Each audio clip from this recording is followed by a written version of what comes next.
What's going on, everyone? Welcome back to another installment of 2-Minute Warning. We have a lot to talk about today, Tommy.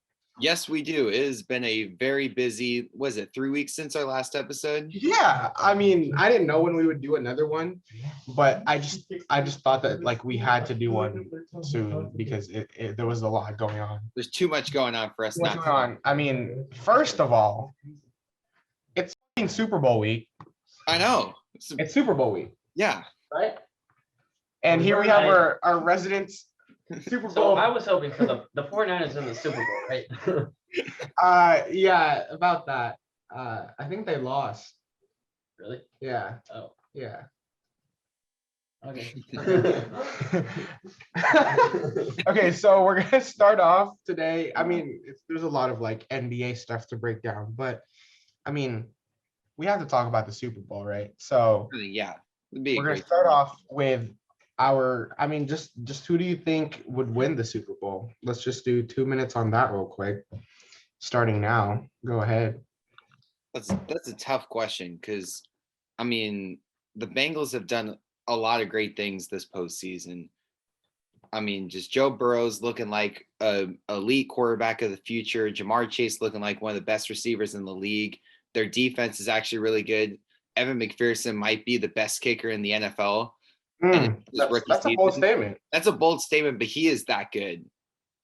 But I'm going to go with the Rams here. I think that the legacy of Matthew Stafford is going to be defined by this game. And he is going to put himself into the Hall of Fame conversation, and he will be a Hall of Famer because if he wins the Super Bowl, it's like a done deal. He's in. And I think the Rams have too much firepower on defense, and the Bengals offensive line is suspect. And I expect Aaron Donald to have a big game, and other guys like Von Miller and Jalen Ramsey on that defense are going to play well. And I think that's what it's going to come down to. That Rams defense is just too good for the Bengals offensive line, I think. I like the points that you made just regarding the Rams, and I think that's why they would win the game. But I just think that in terms of I don't know, and just in terms of momentum wise and what they've done this season, I think the Bengals have the edge there. In terms of star power, you can definitely say the Rams are a lot better of a team, right? But in terms of a whole team dynamic, I don't know why, but I'm getting Bengals vibes. I'm not just because I'm a big Joe Burrow guy now, because who isn't, right? But I think that's a very good. It's a very good matchup. I think it go either way. It's not like last year's Super Bowl where everyone was like, "Well, Tom Brady, Patrick Mahomes," but I don't know. Let's bring in. Does anyone want to make a prediction? A Super Bowl predictions, anyone? Prediction? Just give me a team. I would say Bengals because Joe Burrow, that's his name, right? Yeah, he dresses nice, so that's my. It's a good prediction from our fashion analyst. Off the Rams, they beat the 49ers. Actually, fuck Jimmy G if you're listening to this. Sorry, you guys don't cuss on here. I think this episode we've started. I feel like we should. Yeah, we should. What? Cuss. Oh. Yeah. Okay. Any other picks? Shout out Taco Serve. Good fucking taco. It's so far. Okay. Let's have a. Go Joey Burr. Okay, Go Joey Burr. who's gonna have the best Super Bowl commercial prediction? I know this isn't sports, but the one was Zendaya. Yeah. Budweiser. I heard there's a Budweiser one. I heard Budweiser always delivers. Yeah. So. Do you remember Puppy Monkey Baby? Yes. Dilly. Dilly. Yeah, I don't know if we'll see any iconic ones. We'll have to revisit that one. I think there's gonna be a lot of celebrity ones this year. Yeah. Okay, We'll see. so that's for our Super Bowl pick. Yeah. But I also have another question in terms of matchups. Besides the whole, Joe Burrow versus Matthew Stafford and Jamar Chase versus Cooper Kupp, just the secondary guys. So my question is, who makes a bigger difference, Cam Akers or Joe Mixon? And then T. Higgins versus OBJ. 2 minutes starting now. That's interesting. I think I'm gonna lean. I think Joe Mixon's obviously a better running back than Cam Akers, but I do think that the Rams have one of the best defenses against the run in the league. So I think he's going to be less effective than Cam Akers potentially could be. Because I remember I don't know if you remember the AFC Championship game, but Jerick McKinnon was like torching the the Bengals a couple times. I was like, dang, they can't stop him on the run or off the pass. So Cam Akers could have a big game. And I think OBJ is another one that I think he's a guy who's a Super Bowl away from being a true legend of the game. And he's going to stop at nothing to get there. I think the Bengals are a great team, but they're a young team, and they can be back next year or in the future. Yeah. I think when I saw the Akers versus Mixon matchup, I was just like, I don't really know how big of a factor the run game will play in the Super Bowl, even though it should, just because you have to bully that Bengals D line, I don't know, but I think that in terms of who makes a bigger difference, I will go with Joe Mixon. And then I was talking about this with Ryan earlier. Like he said over under Jamar Chase. over under Jamar Chase 150 yards. And I was like, I feel like that's an easy under for me, just because of the fact that, like, while I may dislike Jalen Ramsey, if you have Jalen Ramsey on you the whole game, you have to like turn to other options such as T. Higgins and Tyler Boyd. I think the Bengals would have to do that on Sunday, just because of like the Rams defense is what the story of the game. But I think besides that, it's like you have to have guys like T. Higgins, Tyler Boyd make the difference as well. So yeah, I think the Bengals have a really deep receiving core, but CJ Uzama, that's a big hit. That's a big loss right there. Yeah, he would have made a big difference, I think, for that Bengals pass attack. All right, any insight, panel? Buns fantasy streamer. Who? Uzoma? Yeah.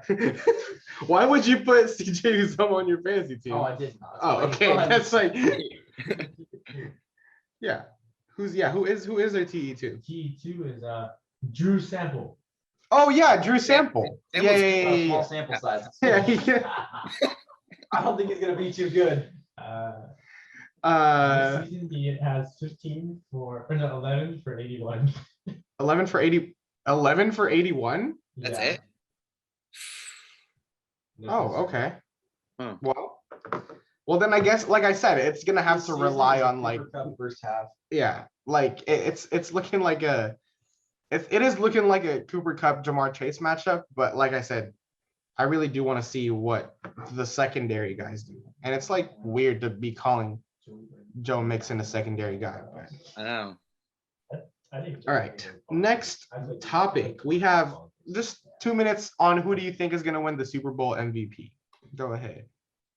Oh, this one, I would go with Aaron Donald, I think, because I want to say like, oh, Matthew Stafford or Cooper Kupp are going to be those offensive guys. But I think for the Rams to win the Super Bowl, it's going to come down to the defense. And I think Aaron Donald is just too dominant of a player to not impact the game on defense. Because I know they have other guys, Ramsey and Von Miller, but if Aaron Donald has himself a game, like how is he not going to be the Super Bowl MVP? Yeah. And especially against an offensive line like the Bengals that's not been they were pretty solid against the Chiefs. Burrow only got sacked once, but to expect them to be able to stop Von Miller and Aaron Donald, one of those guys is going to break free. And I think Donald's going to be the one who I think can break through those double teams and create some havoc. I mean, I agree with you. If the Rams do win this game, it's going to be Aaron Donald. I think because if the Rams do win this game, it's going to have to be a lot of Aaron Donald, like bullying the Bengals O-line, very, very weak O-line. But if the Bengals do win, I mean, what other answer would you have besides Joe Burrow, right? I mean, unless McPherson, but unless McPherson makes like 5 kicks for the game winner. If he gets 4 field goals and a game winner, I think he's the MVP. That's it. I'd love to see Four that. field goals with a game winner. It's Evan McPherson. Yeah, a Three? three 40 pluses and a game winner. I'd say That- 3 total in a game. I'll put it on that. Three goal Yeah. game winner. Okay. I think that's definitely possible. Like that's that's the kind of football the Bengals have been playing all playoffs. Plus, did you watch any Bengals games in the regular season? I didn't. No. So like, yeah. So I think that I think the Aaron Donald pick is pretty good. I think that either Joe Burrow, Evan McPherson. That's a good. I would bet on that. I would bet money on that. The bet's would- pretty I high. would Like bet you money win on some that if money I on had that. to. First All right. pick You guys to have win. thoughts on Joey Burrow becoming a fourth down hero, but kicking Jackson Mahomes out of the playoffs. Well, look, I'm sure everyone was happy about Jackson Mahomes getting out of the playoffs. Yes. Like, it's so hard to like hate Patrick Mahomes, right? But Except Jackson, for his family. But then you see his brother. And his girlfriend.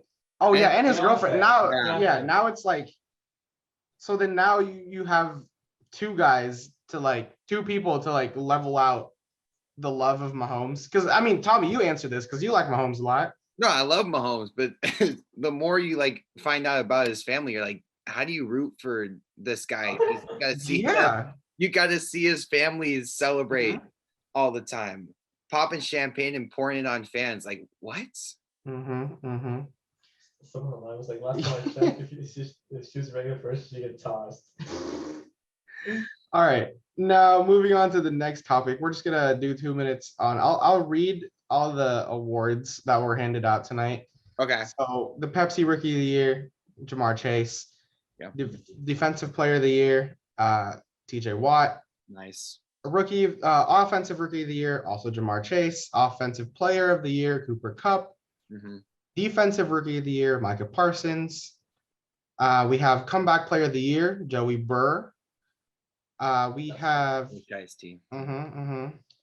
we have a Coach of the Year as Mike Vrabel. There's now a DraftKings Daily Fantasy Player of the Year, Cooper Kupp. Okay. And then, of course, the MVP goes to Mr. Aaron Rodgers himself. So, any problems with that? Any comments? 2 minutes. Go ahead. I literally have no problems with any of those names. Yeah. 'Cause, like, I can sit here and say, like, Tom Brady over Rodgers, maybe. I could see that argument. And also Jonathan Taylor, maybe over Cooper Kupp for Offensive Player of the Year. But at the end of the day, like, Cooper Kupp had an incredible season. They were all deserving of the award. Yeah. I think. And Aaron Rodgers, I mean, they were the number one seed. He put up great numbers, didn't turn the ball over that much. It wasn't like a great Aaron Rodgers season, but it was good enough for the MVP. And there's no other quarterback besides Tom Brady who is even close to MVP status. I mean, thank God, like playoff success doesn't matter in the NFL in terms of MVP voting because like Aaron Rodgers would not have gotten that award. No. But then you also wouldn't have considered Jonathan Taylor in the first place. Like if you're counting playoff success, it would have been Cooper Kupp, right? Yeah, So you're right. Yeah, definitely would have. He's been balling out this playoff. yeah. So I mean, I guess we'll have to wait to see the first wide receiver MVP still, but I think Cooper Kupp balled out this season. I think if he got the MVP, I wouldn't have been mad.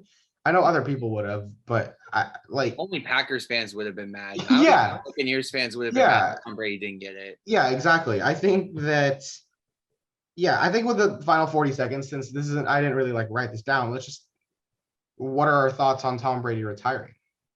he's not retired. All right, can I say something? Yeah, you bring this He's up. going to the Niners. He's spitting Tommy. out conspiracy Tommy, theories. you're with on our Why? podcast. He's going on retirement to go with the Niners, teach Trey how to be a quarterback, and he's gonna get the Niners. That was 2 supposedly rings. what Jimmy G did the past freaking We're season. not gonna talk about that fool. No, Right, Tommy, I you're agree.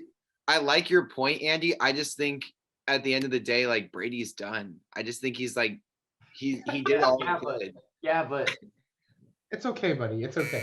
And it's okay. But Brady's like gonna be good. Hey. They Dude, traded up for him, which means he's worth Yeah. it. You're gonna Which hug means your show no, head it's pillow, okay. okay? Hey, It's okay, but the like, Niners, they got to Trey sign Lance is gonna be Debo. good. They got to sign Debo and Nick Bosa. Like they don't have the cap space to go trade Jimmy and then also like bring in Tom Brady's contract. Like That's it's a just good gonna be point, too much Tommy. for him. Like trust me, Trey Lance is your best option right now. Yeah, it's very true. You know.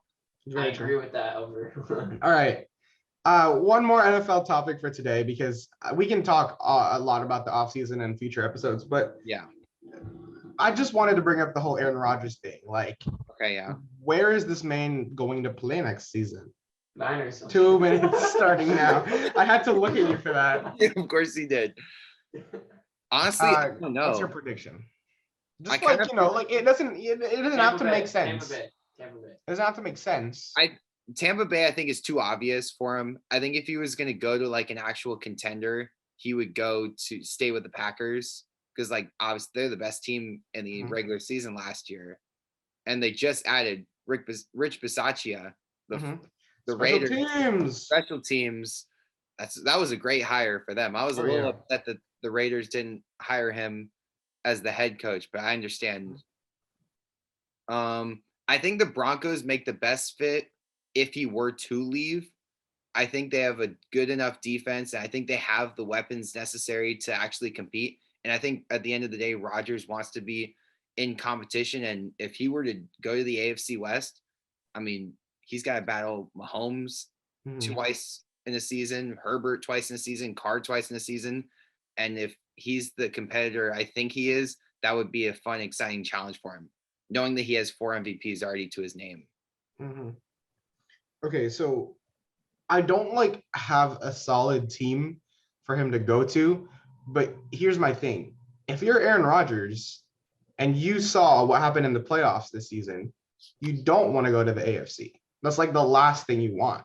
Because if Good what you point. want is to go to the Super Bowl, you're not getting to the Super Bowl with already guys like Patrick Mahomes and Josh Allen and now Joe Burrow, right? Plus, you know, you also have other guys like Lamar and Justin Herbert, right? So I think that, like, while the team that I would want Aaron Rodgers to go to might be like the Pittsburgh Steelers, I don't think he should go to an AFC team, which sucks because I don't really have an NFC team for him to go to besides the Packers. So I think that's his only choice for now, unless, like, I don't know. I think the timing of it all, it just sucks because, like, there's where else, you know, I don't want him to go to the AFC, and he shouldn't want to go to the AFC. I mean, it's just crazy to think about that. If Rodgers were to, let's say, retire or go to the AFC, the best quarterback in the NFC would be probably Matthew Stafford. Yeah, If we really think about it, Matthew Stafford might be the best quarterback in the NFC. yeah, That's a little that's crazy. sad. Yeah, that's crazy. That's sad. Or you want to say Dak Prescott or Kyler Murray, which I don't, No. but that's just what it's going to come to for the NFC. So here's the thing, like, I was thinking about this. I don't know how it would happen, but if Aaron Rodgers played for the Seahawks, thoughts? No Where would problem. Wilson go? Will Wilson go to the Packers and you're? I don't think Niners. I don't think that's like a straight up deal that like you It'd be send like a Wilson to the fortune- back. Okay. I think that Russell Wilson can go wherever the heck he wants. Like he can go wherever and like lead a team. That's true. But I think for Aaron Rodgers, he needs an already good team to You're take saying him the Seahawks are further. a good team? Hmm? You're saying the Seahawks are a good team? I'm not saying the Seahawks are a good team. I'm just saying, like, if you put, I don't know, like, if the Seahawks focused more on their O-line, for example, That's true. Russ would want to leave, right? So I just think that, I don't know, there's like a whole thing that needs to happen for that to happen, but I don't have a team for him. Yeah. Stay with the Packers. It's a tough situation. Either retire or stay in Green Bay. Stay, That's probably the stay. best for him. All right. Now that we're done with that for now, what a day in the NBA. Oh my It God. was crazy. I mean, I thought 2 days ago was crazy when the Haliburton trade happened. Yeah. I thought that was crazy. And last night I was talking to Ryan. I was like, there's no way this Ben Simmons thing happens. Because, like, why would it, right? Like, I wanted to see it happen. But I was like, there's no way. So let's start off with that. I'll put 2 minutes on the clock, but I think we'll take more than 2 minutes because we've taken like 8 episodes talking about Ben Simmons. We always talk about this guy. We always have, so I think this is the end of an era. I think this is the last time we're ever talking about Ben Nah, Simmons. we're gonna talk about him more, but let's. So I'll put 2 minutes on the clock. We can start talking about it. But I mean, first off, first thoughts about the trade. I everyone's saying, I hear a lot of people saying the Nets fleeced the Sixers. They won this trade. They didn't. Ben Simmons hasn't played a single game this year. Kyrie Irving can only play in home games. Kevin Durant's still hurt. And I think this was a move that they're still trying to win a title this year. If they don't win the title this year, it's still a disappointment for them. And I love Seth Curry. I think Seth Curry is a great player, but I don't think he's going to be a guy that could help them win a title because he's never won a title before. And again, I love Seth Curry. I think he's a great basketball player, but I don't think him and Ben Simmons and Andre Drummond are enough for this team to win now. And I think this move for the Nets was just for the future, just in case the whole Kevin Durant Kyrie thing doesn't work. Because they traded for those three guys, or they got Harden, Kyrie, and KD together. They played just 16 games in 2 years, and they were 13-3. They played just 16 games. It's crazy to think about that, how three guys who you could argue are three top 15 players in the league could only be on the court together for just 16 games in a full season. I mean, okay, so my thing with the whole like them only playing 16 games together is like you were never going to get 100% from those guys. Exactly. Kyrie Irving was not vaccinated. James Harden, I don't know when he turned off the switch like he did in Houston, but it wasn't going to happen, right? So as soon as he did that, boom, gone, right?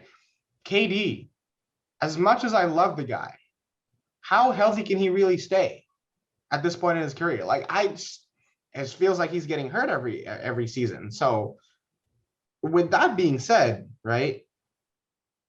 Do I think this makes the Nets a better team? Maybe. But I think this trade is about the Sixers. I think this trade is about the fact that you have Joel Embiid, who's quite possibly the MVP, now paired up with, as much as I hate him, James Harden, who will get the job done, right? So I think the only problem that I have with this trade is that the Sixers were holding on to Ben Simmons for so long because they wanted first-round picks for him.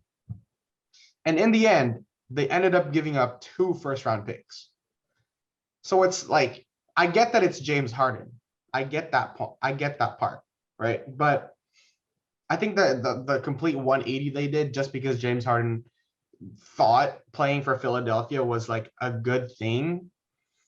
I don't know. It speaks a lot as to what Daryl Morey has been doing with this team. So I think that's just my thoughts on that real quick. I mean, like, yeah, you're probably right. We're going to be talking about Ben Simmons more because we don't even know when he's going to start playing. I know. But I do like this trade for the Sixers. I think they got James Harden. Ben Simmons was never going to play another game for Philadelphia. No. So basically, the trade for them was they got James Harden for Seth Curry.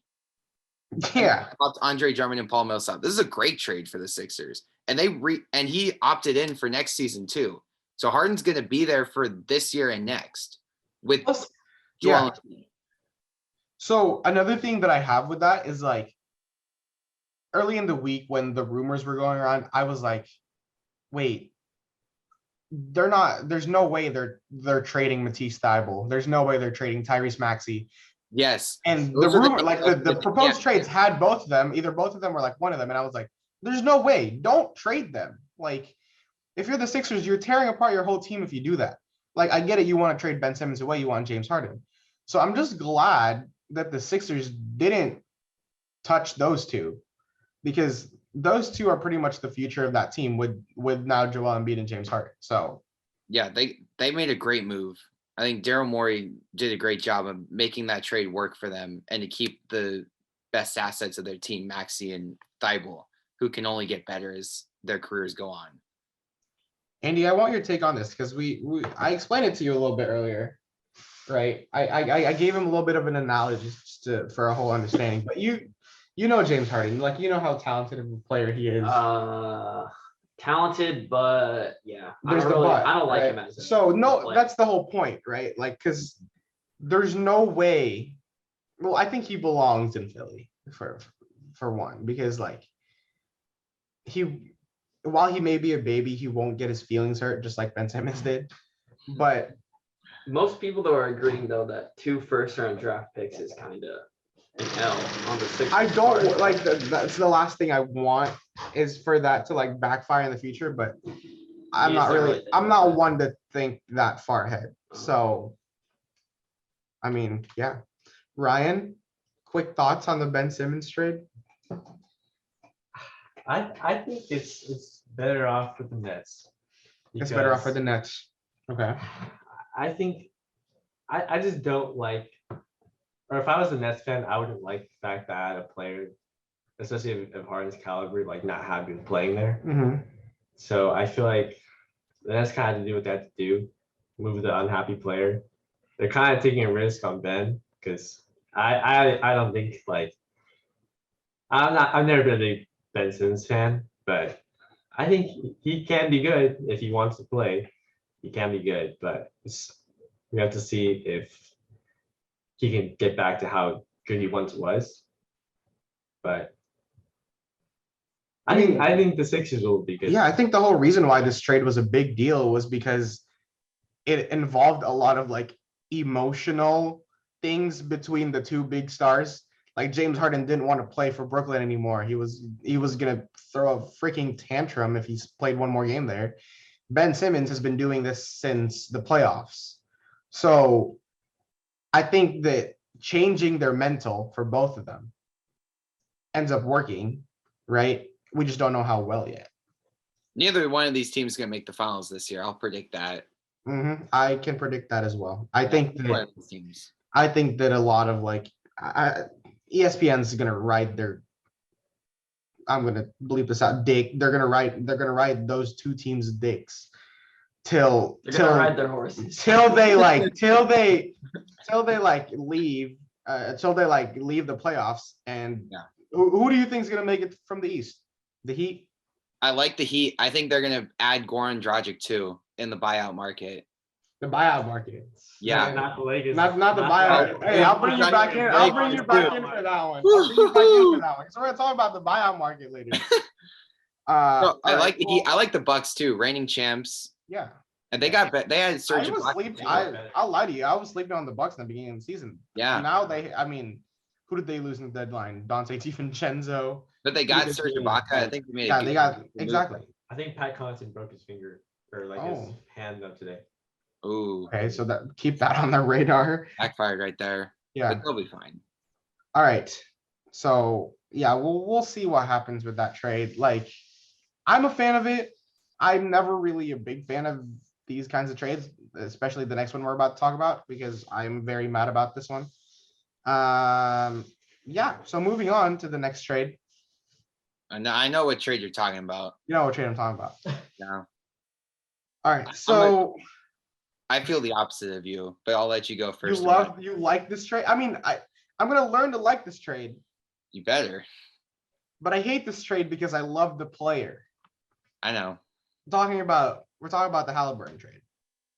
We're talking about the Tyrese Haliburton, Buddy Hield, and was that it? There was like a second round pick. They got Tristan Thompson too. And Tristan Thompson for Domantas Sabonis, Justin Holiday, and who else? Jeremy Lamb was the last one. Jeremy Lamb. There we go. So go ahead. 2 minutes. Just go ahead. Tell me why you like this trade. I like the move for the Kings because this is the first time I think the Kings have made a move to get an all-star and actually tell the fans like, hey, we actually want to compete. Because I think they've continued to make moves that like, oh, we're making this move for the future. They even traded away Marvin Bagley finally, which is something that they've had to do for like the past 2 years. I think the Kings have, even if they don't make the play-in this year and they don't make the playoffs, I still feel like with De'Aaron Fox and Sabonis, they are equipped to like compete for the future. I think they could also bring in another guy, whether it be in free agency or through another trade. Because look at the Bulls. Do we really think the Bulls are going to be one of the top teams in the East last year when they traded for Vucevic? I mean, they just had Zach LaVine and that was it. They added Vucevic, and then in that offseason, they had a great offseason. The Kings are a great offseason away from being an actual contender in the West, I think. They have an all-star caliber player in Fox, an all-star in Sabonis, and if those two can click, you get a big man and a quick point guard. I mean, if they click, Kings could have a really fun duo to watch for a while. And I know Haliburton's a great player, and I think the Kings would have loved to keep him because of the potential he had. But I think at the end of the day, you got to look at, you're paying Fox a lot of money, and you kind of have to build around that at a certain point.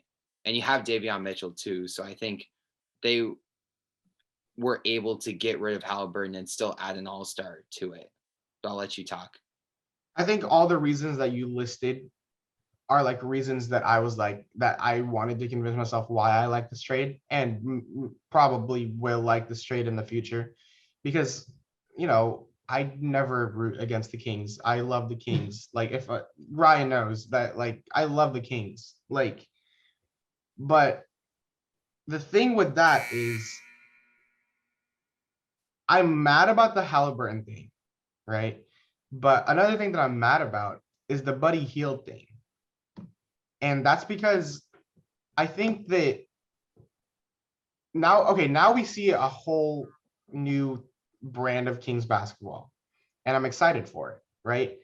But I think that the Kings team with Buddy Hield, with Tyrese Haliburton, with Tristan Thompson, that team had the potential, even though they were like 11th, 12th in the standings. 13th. I had faith in that team. But there's a big but. I believe that the Kings are now better because of it, because of this trade. But I also think that it shows that the Kings don't know, like, they don't have that kind of like loyalty, and that's what makes me mad about it. And I think I shouldn't really care that much about it. I'm, like I said, I like the Kings, but I don't have like a freaking Tyrese Haliburton jersey that I'm burning right now. So we'll see what happens. I think you're right. I think the Kings could make a play-in push. I have them at 10. I have them taking that 10th spot, making the play-in. They're probably not gonna win, but Probably not. if they make the play-in, you never know. I mean, you saw that first game they played. They crushed the Timberwolves. yeah. But I mean, that's probably, who knows? That might be a play-in matchup. Yeah. Because the way I have it is that the 7-8 matchup right now is the Lakers and the Clippers, and the 9 and 10 matchup is the Timberwolves and the Kings. So You're gonna be surprised by my play-in matchups. what's your play-in matchup, Tommy? Well, can I talk about a trade first before we talk about? Yeah. Go ahead. I like the CJ McCollum Pelicans trade. Yeah. That was I a great move for the Pelicans, because even if Zion doesn't play a game this year, they got Ingram, McCollum, and Valanciunas, 3 very underrated guys. I'm guessing you have the Pelicans in the play-in. Oh yeah, they're the 10 seed Okay. right now. Okay. And with Okay. all the crazy stuff that's happened to the Pelicans this year, they're the 10 seed. They started the year 1-12. Is Zion coming back this season? He's rumored to come back in like after the All-Star break. He's rehabbing right now. Okay. All right, you dropped your fantasy. So hold on, just actually I'll bring it up later. But that whole thing with Portland has me like confused, just because of the fact that like when I first saw the trade, Woj said that Portland is doing this because they want to build a team around Dame, right? Mhm. And then they traded Nickeil Alexander-Walker away the next day. Yeah. So what exactly are you trying to do? I think out of all the trades that they've done the past 3 days, they've only got like a first rounder and four second rounders. Their goal is to free up cap space because they have, I think with all the trades that they did, they'll have $35 million in cap this offseason. They still have some tradable assets. Nurkic is a free agent, so he's likely to leave. And then they could give Dame another star because there's guys like Zach LaVine, Bradley Beal, even Kyrie's a potential free agent next year that could come in and form like a deadly backcourt in Portland, or they get a couple more guys because with CJ and even Norman Powell and Nurkic, this team was only like a middle Western Conference team. They weren't going to take down the Suns or Warriors anytime soon. So in order to keep Dame, they had to make like this crazy move. And I think they could sign a big fish in the offseason, but it's going to take a lot of convincing. Or if not, then they just totally implode and they trade Lillard. So I think they're built well. But again, it was just I feel bad for Portland fans because not only is Dame not playing, but like everything just blew up in their face. So, I mean, like the whole like rebuild thing is like very intriguing from an outsider's perspective. But you are right. It's like if I'm a Blazers fan, I'm not thinking, oh no, we just blew our team up. I'm thinking, oh no, Dame's leaving. That's what's going on in my head, right? Because like I think that no matter what, Dame wants to win, even if he's not playing. Yeah. Right. But I don't think he has a lot of say in that. And I think that if they have that conversation with him, that's like, all right, here's what we're gonna do so that next season we can win. And I think you make a good point in like saying that there's possibly like a big signing ahead of them, but I don't know. If I'm Damian Lillard, I'm not like super, super happy right now. I get it. But I like you mentioned the Pelicans. Sure. Like, I mean, they have a good team. If Zion comes back, that team's deadly. Yeah. I think that here's the thing though. Nothing about the Pelicans tells me that they're winning a playoff series. That I'm just saying they're gonna get in the play-in. I like that. They can get in. Yeah. They can I get like in the that. chance. Okay. You know what team I think is not gonna make the play-in? The Los Angeles Lakers. Sorry, Ryan, but they're not gonna make the play-in this year. Okay. That's my bold prediction. We can talk about the Lakers. So we'll do 2 minutes on the Lakers. Okay. And we're gonna cut it after 2. We're gonna cut it after 2 minutes. And then I want to hear Ryan. Yeah, Ryan will have the last. Ryan knows the most about the Lakers. That's a good point. And the buyout market. Okay. Yeah. What kind of buyout market? So we're gonna do 2 minutes starting now. Go ahead, Tommy. Tell me why you think the Lakers won't make the play-in. Because at the trade deadline, the Pelicans made a move. They got CJ McCollum. They were trying to get better. The Kings made a move. They were trying to get better. I even think I like the Spurs. I think if with Greg Popovich, they have the ability to go on like a late season run and win some important games. And those three teams have basically no mindset of like failure. All these teams have not done anything in the past. Like, so if they continue to win, they're going to continue to play hard for the entire season. The Lakers are a team that are championship or bust, and they're the 9 seed right now. Do you really think LeBron's going to really care if he's making the 9 or the 10 seed? So if by the end of the season, it's clear that like he's not going to make the playoffs, I feel like he's going to start resting more games. Davis is going to rest more games. They're just not going to play Westbrook as the season progresses because they're not going to care about the play-in. They're not going to, if there's an opportunity for LeBron to rest late in the season instead of play, I feel like he's going to rest and save himself for next season because then they're going to lose Westbrook. They're going to rebuild the team because right now as constructed, this team is not win. They're 26-30.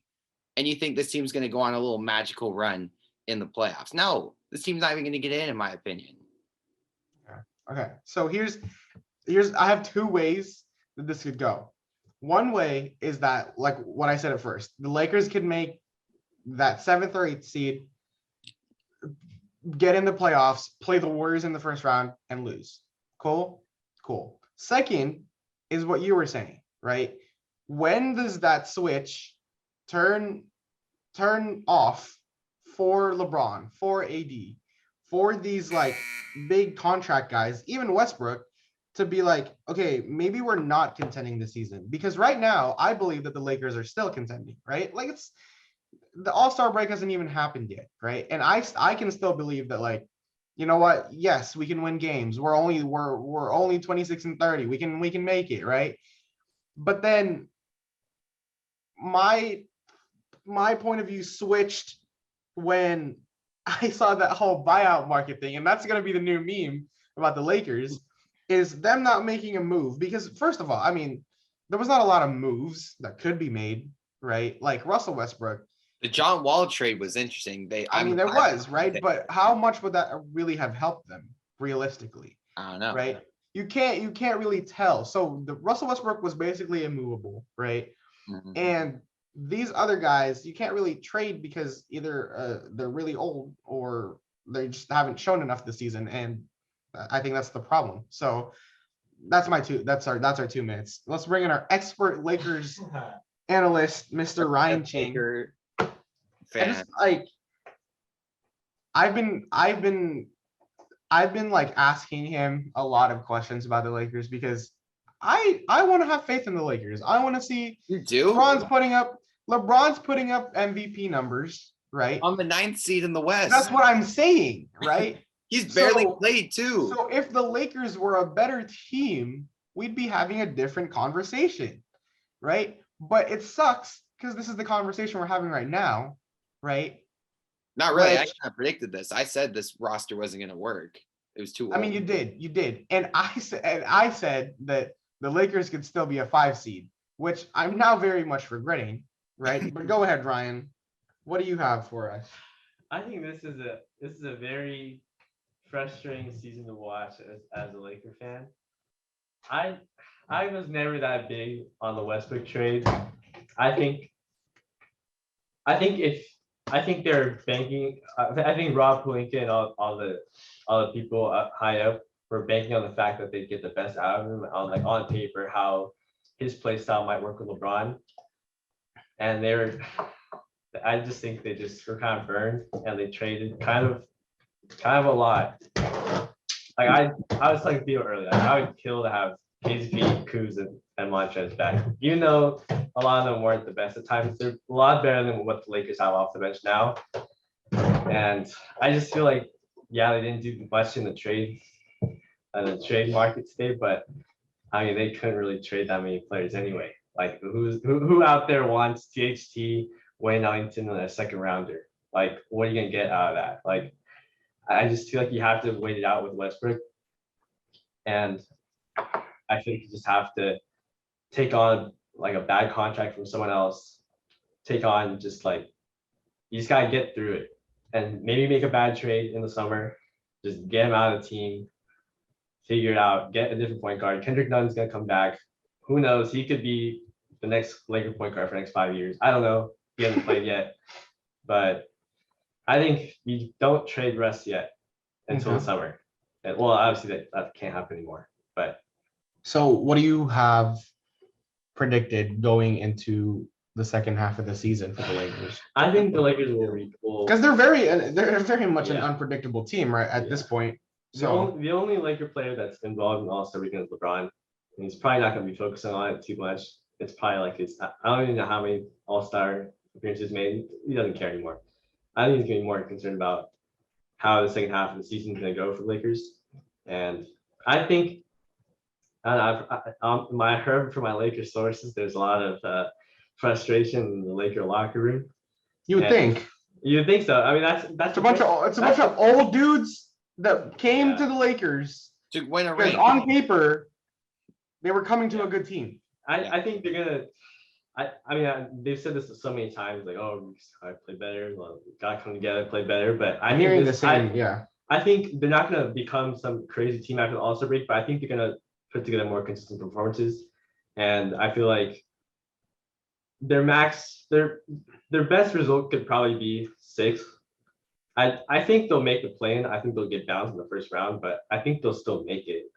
But yeah, I mean, it's just frustrating because you just don't really see that much improvement from them, even though they say, oh yeah, like just wait until this happens, just wait until this happens, we'll play better. And then it's just kind of the same every night. And like they just don't seem to be bothered. Like they were up against the Blazers. And I was like the Blazers like C team, and they still lost. They let Anthony Simons cook them for like a 30 piece. Mm-hmm. And it's just like that just happens every single every game. There's always some dude on the other team that just is like, oh, I'm playing Lakers. Let me just drop 35 kind of thing. So Yeah. All right. yeah, that's it. Thank you, Ryan. Thank you, Ryan. We'll revisit this topic near playoff. Come playoff time, someone's gonna be right, someone's gonna be wrong, and we're just gonna have to face it because the Lakers have not been the Lakers that not everyone was expecting them. I mean, I know Tommy was very much predicted this, but there's who knows? Who knows? So yeah. All right. Now I'm just gonna, now that we've gone over pretty much like all the major trades, in my opinion, I'll just give you a couple of the other trades that went down, and you're just gonna give me I'm gonna give you a thumbs up or a thumbs down. No a thumbs up or a thumbs down for Just the a thumb- teams. for the teams. Yeah, So you're for gonna like, Win, Yep. lose. Mhm. or just give me who the winner of the trade is and give me who the loser. Okay, Okay. that's fair. Got it. So first off, we're gonna go Porzingis to Washington and Davis Bertans and Spencer Dinwiddie to the Mavs. Mavericks won the trade because I don't think Porzingis is a good fit in Washington. That's it. I think that the Mavs also won that trade. I think that the fact that they got rid of Porzingis Mhm. was already a win. They got Spencer Dinwiddie and Davis Bertans. I mean, good for them. It's a good move. Next, Montrezl Harrell to the Hornets. Ish Smith and Vernon Carey Jr. to the Wizards. That was definitely a win for the Hornets. I think even if Harold doesn't start as center for them, he's still going to play 25 minutes, at least a game for them as a big man, offensive scoring machine, rebounder. They needed a big and they got it. So it was a good move. Yeah. for them. I think that Charlotte, like I told Ryan this earlier, I think Charlotte is like a 5-6 seed in the East. So, They're going to start moving up Yeah. a little bit more. oh yeah. Next we have Derek White to the Celtics for Josh Richardson and Romeo Langford and a 2022 first round pick. That's what the Spurs get. Mhm. I like that move for the Spurs. But I I do think, I mean, Derek White, Derek White's a low-key baller. he was like a role think player he's for that. He was a role player for that Spurs team, yeah. but you know me. Celtics lost Ben Schroeder. Yeah. So you know me, the Celtics lost Schroeder. Mhm. So I think that Boston is where dreams come to die.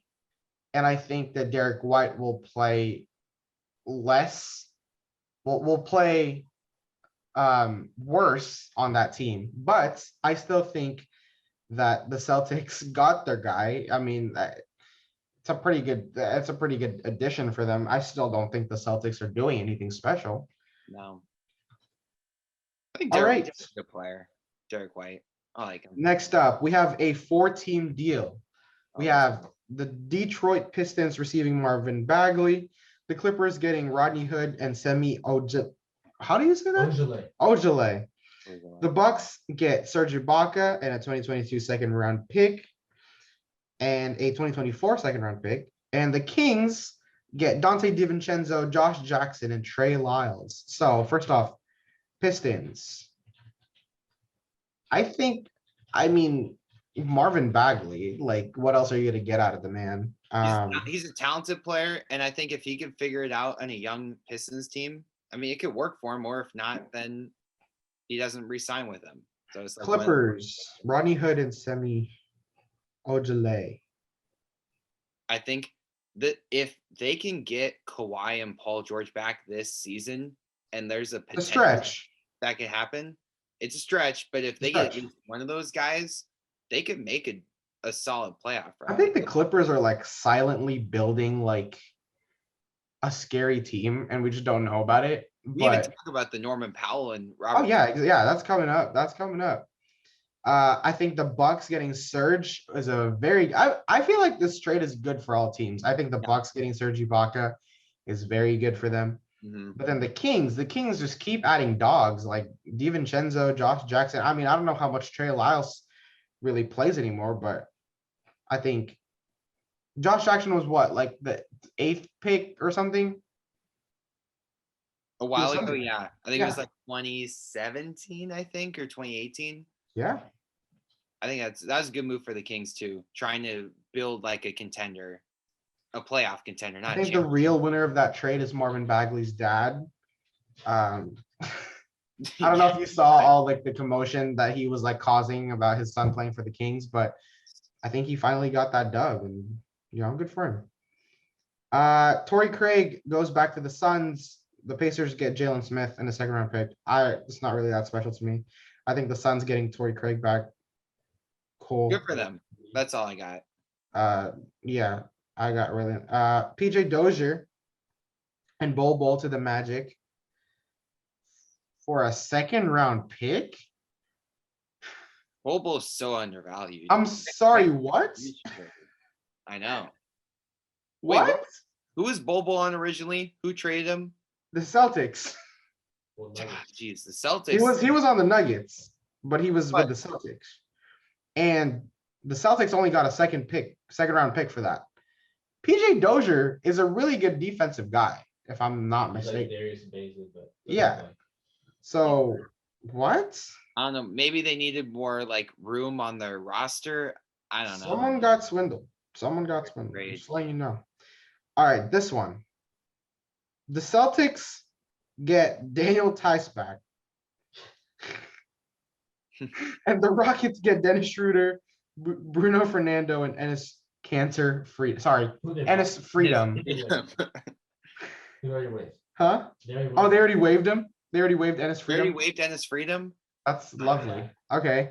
Hey, Lakers buyout market there. I can tell you the amount of times Enos Freeman torched the Lakers. Ennis I Freedom. would not invite Hey, him. I mean, buyout market. Boom, Buyout list it market. out. There it is. List out all the Oh my dudes. God. All the dudes in the buyout Imagine if market. Dennis right Schroeder goes back to the Lakers in the buyout market. How fun that would be. They were thinking of trading him. now. I saw that. The Lakers were thinking of trading for Dennis Schroeder. No. And I was like, okay. They shipped him out a lot over the summer. But Yeah, I was like, the heck? What do you think about that? Daniel Tice going back to the Celtics. Like he never left. Yeah. I mean, he played in Houston for a little bit. He didn't even play that much. And now he's back in. I don't think the Rockets need Dennis Schroeder either. No, they're going to buy out his contract too. It's not a big one either. Boom. Buyout He's market. going to be bought out. Or he Next, won't play. Goran Dragic. Goran Dragic to the Spurs. A 2022 first round, a 2020. Oh yeah, and then Thad Young, Drew Eubanks in the 2022 2nd round to the Raptors. I like the move for the Raptors because they need a big man. But he's like Thaddeus Young is also like not like a traditional big man. So he could play with the lengthy unit that the Raptors have.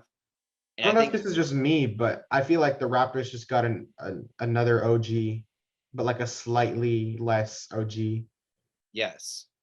I think that's what happened. I think that's what Thad Young is for them. Yeah, it's added another like solid power forward kind of player who can play and guard multiple guys. Like it's I think the Spurs really just did that for the 1st round pick. Goran Dragic, buyout market. buyout market. He's going the Heat. Buyout market.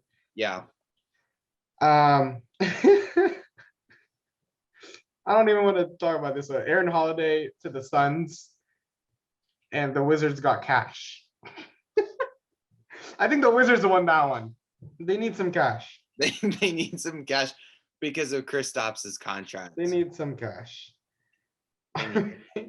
All right, now the one that this is the one that I like just missed. Like Ryan kept bringing this straight up to me, and I just kept forgetting about it. Norman Powell and Robert Covington are with the Clippers now. Yeah. The Blazers get Eric Bledsoe, Keon Johnson, and Justice Winslow, and then a 2025 second round pick. So if you're the Blazers, you're blowing up your team, right? It doesn't matter anymore. You already traded away CJ McCollum. Why not trade away Norm? Why not trade away Rocco, right? Mhm. But like the Clippers, though, right? The Clippers didn't give up that much for those two. No, they Eric got Bledsoe is washed. Justice Winslow is supposed to be young, but he's also washed. yeah. Keon Johnson, who? There we go. Who? Like, come on now. You can't. The Clippers are a scary team. I'm telling you, it's just a silently scary team. They're a good team. As much as I don't like the Clippers, but like, Perfect. Clippers. who knows? We might. Hey, we got to go out to a Clippers game. You know, Tommy, did you know that Clipper games cheapest tickets are only $3? So I heard no one really goes to Clipper. No one goes to Clipper games, but for like Laker games in the same crypto.com arena, the cheapest tickets are like $60. So that's like going to a Chase Center game. Dang. I think that I mean, hey, the Clippers, I don't know what seed they'll be in. They'll be in the playoffs. They'll Play be in at least. At least play in. Yeah, they'll be a playing team for sure. Yeah. All right. I think we're nearing the end. We got another one. We have the Blazers getting Elijah Hughes, Joe Ingles in a 2022 second round. Spurs get Thomas Satoransky, 2027 second round pick. And then the Jazz get Nickeil Alexander-Walker and Juan Hernan Gomez. So I think that if you're Nickeil, you're just being tossed around at this point. If you're getting tossed around and you end up with the Utah Jazz, I think that's where your problem is. Mm-hmm. Like, you don't want to play for Utah. Who wants to be in Utah? Like, isn't that what LeBron said? Well, that's true. I mean, I think this is a big win for the Jazz just because they got rid of Ingles and he's just going to re-sign in the offseason. And oh, yeah. That's That's the thing. Yeah, he probably is. That's the thing. It was a huge win for him just to get something for him. All right. And our last trade, which I really like this one. This is like one of my favorite trades. Karis LeVert to Cleveland, plus a second round pick. The Pacers get Ricky Rubio and a 2022 first round pick, and then a second round pick, and then 2 second round picks. So I think that if you're the Cavs, adding Karis LeVert, you get that Karis LeVert and Jarrett Allen connection back again. I saw it the other day. It was great. If you're the Pacers, I mean, is Ricky Rubio even playing this season? I thought no, he's hurt. He's out for the year. Yeah, so I think if you're the Pacers, you're just completely like rebuild mode, I guess.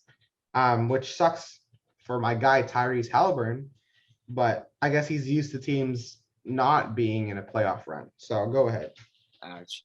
No, I think this is a great move for the Cavs to get a guy who's young, but like fits like the timeline of the team, because Jared Allen, even Darius Garland, and if Sexton comes back this year or for the future, and this is a young team, but you still have Kevin Love, an NBA champion, as like the veteran leader of this team, and he's still balling out off the bench. Like, he's really good. So I think this is a scary team come playoff time that if they can get fully healthy, I mean, they can make a run for it. Who knows? Agreed. Maybe LeBron's going to go back to Cleveland and leave the Lakers. If they get Bronny. Any team that gets Bronny, LeBron's going there. LeBron to OKC confirmed. Yeah. But he said he would never go to the Magic. So that would be probably the one where he would say. Why wouldn't he go? Wait, he said that? He said he would not play in Orlando. Why not? I don't know. I guess the bubble was just too much for him. He just doesn't like Orlando. Makes sense. That's just, he never wants to play there. All right, so that's it for the trade deadline. I mean, it's pretty eventful trade deadline. It was.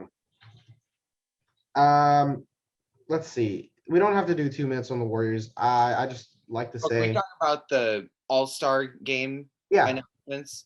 Yeah. I want to talk about that a little bit. the team there because of the drafting. You got all the participants and all these events. I think that okay, first off, I'll just go in a little rants, and then I'll be done with the whole All-Star thing. So first off, Jonathan Kuminga got snubbed for the Rising Snubbed. Stars Challenge. I don't know how this new format for the Skills Challenge is going to go. I think it's interesting. Why is Carl Anthony Towns in the 3-point contest? I really want to see Juan Toscano Anderson do something, but he hasn't even showed any creativity in any of his dunks this year to make him qualified for the dunk contest. But I have to root for him because he went to our high school and he's on the Warriors. Yay. Number 5, why the heck does LeBron keep getting Giannis and Steph on his team? Number 7, next, I think Katie not drafting James Harden was hilarious. And then lastly, I would like to emphasize the fact that Andrew Wiggins, Zach LaVine, and Kat are all going to be on the same team. And I would love to see that lineup happen in a game. I just, the potential that Minnesota team had. So yes, I think that's my all-star rank. So go ahead. I like it. I mean, I'm just gonna say, like, Sheng Yun from the Rockets. Why the heck is he in the Rising Stars team instead of Jonathan Kuminga? Like, do we not watch enough of Jonathan Kuminga? Like, the NBA, it wasn't like a fan vote. It wasn't like the players vote. It was just the NBA was like, okay, let's pick the best rookies, and then they left off one of the most talented rookies in the league, in Jonathan Kuminga. I could name you 5 people. Yeah, I could, like, Jalen Suggs worked a lot this year. Jalen Green has not played well this year, and it's a minutes thing. Like, yeah, no, put Jalen Green in there. Like, no disrespect, but like, I don't understand. It's totally just a minutes thing. It's just because Kuminga isn't getting enough minutes, and the Warriors aren't ruining his like career trajectory because they're just playing him a lot. They want to develop him so that next year he's the best player in his draft class, which I think he has the potential to be in next year, the year after. But Like, I do. Who's Herbert Jones? So he's a baller. He's balling with the Pelicans right Going now. on Pels? He's been playing well. I have not heard. I've heard of. defensive specialist. Okay. See, but like, He's a Bible. Okay. Shen Yun's just the one I'm like, really? We're really going to put 2 Houston Rockets on this one? I mean, technically 3 if you count the sophomores, but It's just bad. Just bad NBA. Why you got? is that what else do you got? I do think the skills competition is interesting. I like that the Antetokounmpo versus. I think if they were gonna do something like that, it should have been the Currys versus the Balls versus the Antetokounmpos. If they really were gonna do that, Because who cares about Alex? No one cares about Alex. no. Do Antetokounmpo. No, you do the 3. It'd be the 3. You bring LiAngelo Ball, and then you bring Damian Lee on Team Curry. Okay. I thought you were talking about just like the bros. No, we're still gonna keep the 3. Oh, LiAngelo. Okay. Yeah, Put we bring back LiAngelo in there. Okay. Yeah, we do it. Or we just get another player from the Ball family. Who knows? Or let's bring LeVar Ball into it. Why not? LeVar Ball in the skills competition. Make it interesting. The 3-point contest, I think the participants are all right. I mean, Curry not doing it is upsetting to me, but I don't think he's gonna do it ever again. Yeah, but unless it's like his last All-Star game, and he's gonna be like, I can prove that I can still win this. So I personally think I hope Patty Mills wins it. I'm a big Patty Mills fan. I think that'd be super cool if he I think won. that's my pick. Yeah, I like him. Swear to God, if Trae Young wins it, I swear. I'm gonna be mad if he wins that one. He won't though. He's not good enough to win the 3-point contest. I don't think. The dunk contest, I don't even know who's gonna win it. It's such a. I have Cole Anthony winning it, but okay, that's JTA. I want JTA to win it, and I don't know why, but I feel like he's just gonna throw down like one crazy dunk, and everyone's just gonna. Or actually, no, he's not. I'll take a viral moment over a win. Yeah, Actually, JTA. I'm gonna scratch that. I don't think he's gonna have the viral moment. I think he's gonna be consistent in all his dunks, where he's gonna go for the points. Where Jalen Green is gonna be one of those guys who's just too flashy with one of them, gonna overshadow the rest of his. And Obi Toppin, I mean, he did it last year and he wasn't even that good. So I don't know if Obi could really get better on that.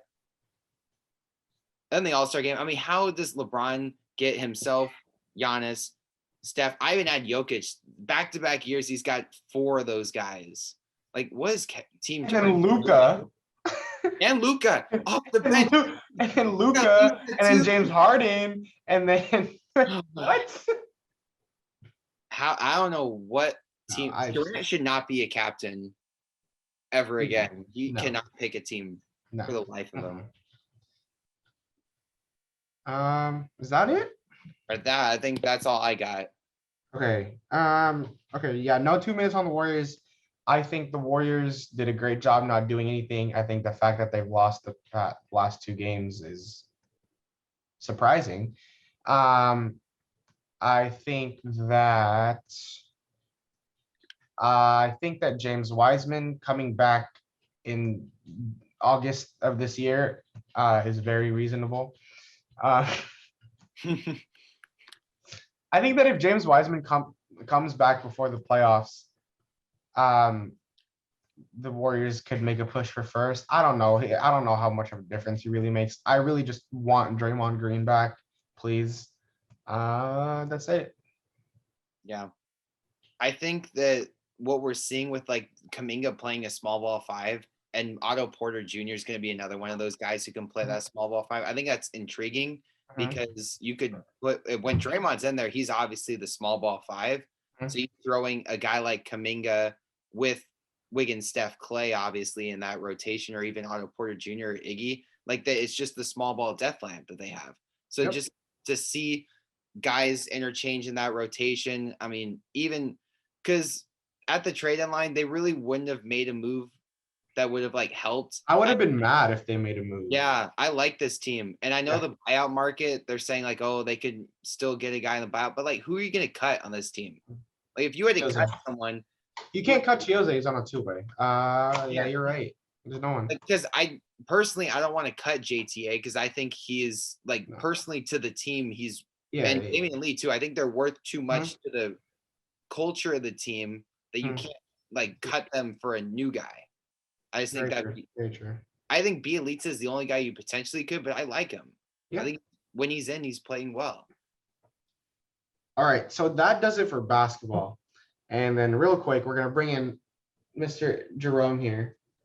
Please come in because this is your time to shine. Jerome. So that's it for the NBA. We're gonna move on to the non-existent league currently, where today Rob Manfred announced. Was it today or yesterday? It was today. That was today. It's been a long day. It's been a long day. Today, Rob Manfred announced that there's going to be. Is the season even happening? I don't even know what's going So on. that's exactly what we're going to talk about, because while he did announce the new changes, including a universal DH and a Draft lottery, which I think is dumb, but he was asked if spring training is going to be delayed, and he said, I'm an optimist. I'm an optimist, and I still believe that the season is that spring training is going to start on time this year, which spring training is in what, like a month? I thought it was like February. late February. Yeah. So there's go ahead. It's a mess right now. There's like nothing going on. There's so many free agents out there still. Yeah. That like can't get signed. Like Freddie Freeman, we think like he's a Brave. Like he could somehow leave the Braves, and we just don't know it yet. I think. So here's my only like upside about this whole thing is that I'm an A's fan, and no contact with your players, no like trade discussions means that we still have the same team. We still have Matt Chapman. We still have Matt Olson. You know, We're not I- going to talk about Mark Hanna or Marte. But no, but we still have the team. people who aren't free agents. We are still have the on our team that we came in with before the before this whole lockout thing, and I would expect that And like that's a great I would have feeling. I would have expected that by now we would have lost like all of those Everyone? guys, Yeah. right? So I think that's like the only good thing that's happening. I think that spring training is not gonna Oh, happen there's on the time. the steroids thing. Yeah. What do you think Mhm. about that, Tommy? I mean, it's bullshit. Yeah, Just guys anymore. Like you just had, because I don't know if we're gonna talk about the Hall of Fame or anything, because that's still like something to mention. But like you just didn't let guys. I know it's the writers that did it, but like you just said like, oh, these guys can't be Hall of Famers because they tested positive for steroids, and then less than a month later, you're like, you yeah, said we're not that. gonna test anymore for steroids. Whatever. It's Yeah, that's just so different. bad. Rob Manfred's one of the worst commissioners in. I don't understand. I don't understand the It's whole so dumb. like if you're I Have you don't seen know, the man. videos where he's like everyone's booing him and Yeah. he's trying to act like If that's the case, then I better see Ramon Laureano opening day. Yeah. That's what I'm saying. Like, is Right? Ramon repeat? Like, is he still suspended? There's Or no not, like they don't there's test no him. consistency with this league, and it's frustrating.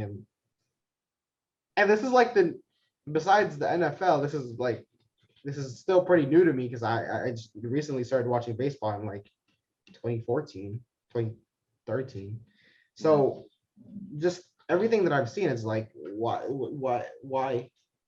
There's a lot of whys about the league, and I think that another thing like with the Players Association is like, remember I think there was like a whole thing with like the last lockout, they had like a federal mediator or arbitrator or whatever.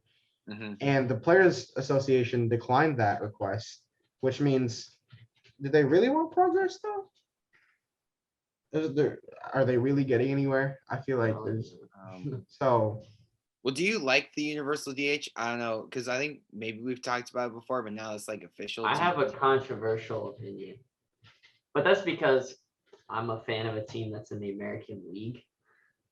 I think having your pitcher hit it is a part of the strategy in the National League. That's how baseball, started. But personally, if I was a team, I would want to be, in the American League with the universal DH, because I don't understand having someone bat who's gonna get like a .05 batting average. Like I don't see a point in it.